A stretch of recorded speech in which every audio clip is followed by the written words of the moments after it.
Assalamu alaikum. In this video, I will tell you how we can create the code from the prompt and the quiz. यहाँ पर आप देख सकते हैं हमारे पास complete prompt है और नीचे वो 10 MCQs हैं जो हमने डेवलप किए हैं।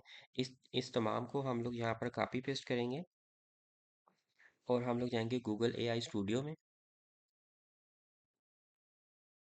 जो कि हमारे पास ऑलरेडी ओपन है। हम अगर होम के ऑप्शन में जाते हैं और न्यू चैट स्टार्ट करते हैं, मॉडल हमारे पास जेमिनाई 3 प्रो अभी अवेलेबल है। यहाँ पे हम इसको कॉपी पेस्ट कर देते हैं।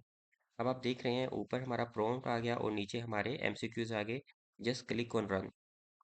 अब ये क्या करेगा, ये इसको कोड के अंदर कन्वर्ट करना शुरू कर देगा।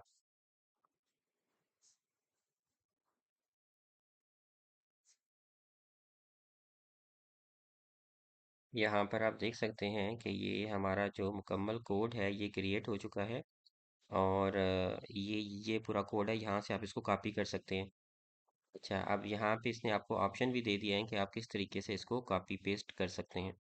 नेक्स्ट वीडियो में हम ये जो कोड है हम इसको कॉपी पेस्ट करेंगे गूगल ऐप स्क्रिप्ट के ऊपर और पूरा गूगल फॉर्म गूगल जो क्विज है उसको क्रिएट करेंगे।